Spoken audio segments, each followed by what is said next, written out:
Welcome back. Telugu రాష్ట్రాల్లో Telangana Gaddar film award రచ్చకు తెరపడటం లేదు. అవార్డుల ప్రధానోత్సవానికి ముందే అసెంబ్లీ దద్దరిల్లింది. అవార్డుల ప్రధానోత్సవం తర్వాత ఆంధ్రప్రదేశ్లోనూ మారుమోగిపోయింది.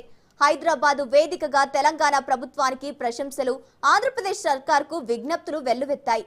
ఇటు రేవంత్ దూసుకెళ్తున్నారని, అటు చంద్రబాబు వెనకబడ్డారని సినిమా ప్రముఖులు చెప్పకనే చెప్పుకొచ్చారు. అలాగే సినీ వర్గాల్లోనూ తెలంగాణ సినిమా మినిస్టర్ దుమారం రేపుతోంది. మంత్రి కోమటిరెడ్డి వెంకటరెడ్డి లేకుండానే గద్దర్ అవార్డుల ఫంక్షన్ జరిగింది. ఇంతకీ తెలుగు రాష్ట్రాల్లో చిత్ర పరిశ్రమ ఎలా ఉంది? సినిమా ప్రముఖులు ఏం కోరుకుంటున్నారు? చంద్రబాబుకు చిరు చేసిన రిక్వెస్ట్ ఏంటి? ఆర్ నారాయణమూర్తి మాటల్ని బాబు వినేనా? రేవంత్ మెప్పు కోసమే అలా మాట్లాడారా? చిత్రసీమను ఏపీ ప్రభుత్వం నిజంగానే విస్మరిస్తోందా? అసలు గద్దర్ అవార్డ్స్ ఫంక్షన్ హిట్టా ఫట్టా? తెర వెనుక చిత్రంపై ఇవాల్టి స్పెషల్ డిబేట్. ఆయనతో సినిమాటోగ్రఫీ మినిస్టర్, చిత్ర పరిశ్రమ ఆయన కనుసన్నల్లో ఉండాలి. సినీ కార్మికులకు ఏ కష్టం వచ్చినా ఆయనే గుర్తుకు రావాలి. కానీ ఆయనకు తెలియకుండానే అన్నీ జరిగిపోతున్నాయి. గతంలో సినిమా టికెట్ రేట్ల పెంపు అయినా, తాజాగా గద్దర్ అవార్డ్స్ అయినా మినిస్టర్ ప్రమేయం లేకుండానే జరిగిపోతున్నాయి. తెలంగాణ ప్రభుత్వం ప్రతిష్టాత్మకంగా ఇచ్చిన గద్దర్ ఫిలిం అవార్డ్స్ వేడుకల్లో సినిమాటోగ్రఫీ మంత్రి మినిస్టర్ కోమటిరెడ్డి వెంకటరెడ్డి గైహాజరయ్యారు. తెలంగాణ గద్దర్ ఫిలిం అవార్డు కార్యక్రమానికి ఆయన డుమ్మా కొట్టడం పొలిటికల్ సర్కిల్లో అనేక సందేహాలకు తావిస్తోంది. సినిమా మినిస్టర్ సినిమా ప్రోగ్రామ్ కు ఎందుకు రాలేదు? అసలు ఆయన ఎందుకు డుమ్మా కొట్టారు అనే ప్రశ్నలు సర్వత్రంగా వినిపిస్తున్నాయి. ఇక సినీ పరిశ్రమలు హైదరాబాద్ వేదికగా అమరావతిపై చేసిన కామెంట్లు కూడా దుమారం రేపుతున్నాయి.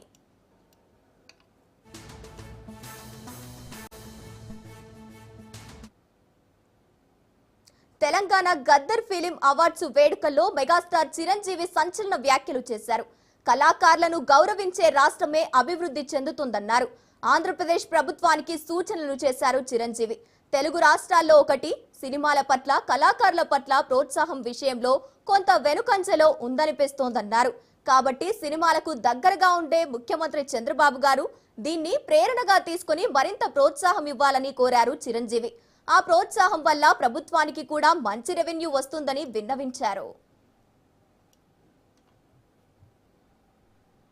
ఇండియన్ సినిమా అంటే ఈ రోజున హైదరాబాద్, తెలంగాణ గుర్తుకు రావాలన్న ముఖ్య ఉద్దేశంతో మన ముఖ్యమంత్రిగా చేపట్టే బృహత్ కార్యక్రమానికి మనందరం చేదోడుగా ఉంటామని, ఇండస్ట్రీ మీ వైపు ఉంటుందని మనస్ఫూర్తిగా ఈ సందర్భంగా నేను తెలియజేస్తూ, మీరు ఎలాంటి ఆర్డర్స్ ఇచ్చినా సరే శిరసా వహిస్తూ ముందుకు తీసుకువెళ్తామని సందర్భంగా మీకు తెలియజేస్తాను sir.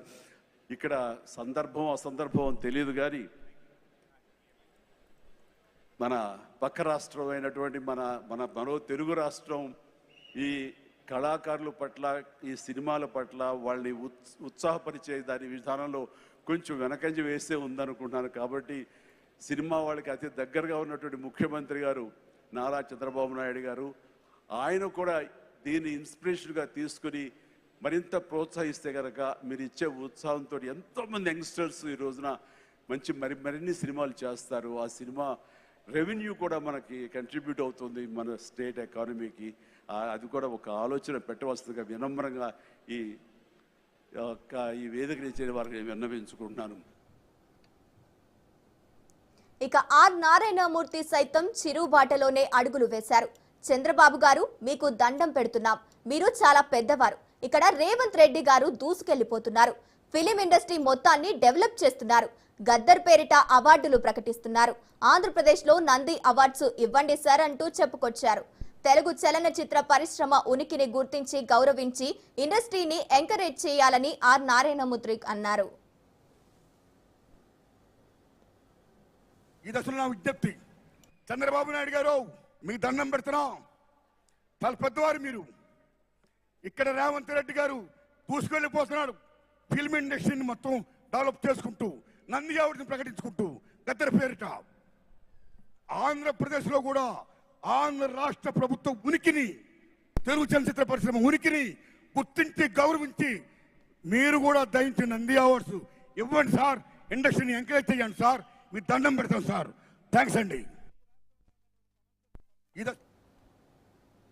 Telangana Gaddar film award function ప్రారంభానికి ముందే అసెంబ్లీ వేదికగా గద్దర్ అవార్డ్స్ ఖద్దర్ అవార్డ్స్ గా మారిపోతున్నాయని BRS MLA Palla Rajeshwar Reddy hot comments చేశారు. తెలంగాణ కళాకారులకు తీరని అన్యాయం జరిగిందని ఆయన ఆవేదన వ్యక్తం చేశారు. మిట్టపల్లి సురేందర్ కు అవార్డు ఇవ్వకపోవడంపై ప్రశ్నలు పల్లా రాజేశ్వర్ రెడ్డి ప్రశ్నించారు. ఆ పాట కూడా ఏముందంటే రాజ్యమేదు లేదు కానీ రాణిలాగా చూసుకుంటా, కోట కట్టలేను కానీ కళ్ళల్లో నిన్నే దాచుకుంటా అని చెప్పేసి మన ఉద్యమకారుడు, తెలంగాణ ఉద్యమకారుడు, మాజీ ఇంతకుముందు వామపక్షవాది, దళితవాది బ్రహ్మాండమైన రాస్తే ఇదే 4 లైన్లతో నా సినిమా హిట్ అయింది అధ్యక్ష. సినిమా హిట్ అయితే సినిమాలో ఉండే 5గురికి ఇస్తారు, ఆంధ్ర వాళ్ళకి ఇస్తారు. తెలంగాణ బిడ్డలైన హీరో కానీ ఆ మిట్టపల్లి సురేందర్ అని చెప్పేసి వారికి కూడా తెలుసు, ముఖ్యమంత్రి గారికి కూడా తెలుసు. ఏం జరిగిందంటే అధ్యక్ష, ఆయనే జనగామ వచ్చేటప్పుడు మా వరంగల్ బిడ్డ, వెలిశాల బిడ్డ, ఆయనకు వస్తున్నప్పుడు జనగామ ఏమైనా ఎలక్షన్ టైం వస్తారు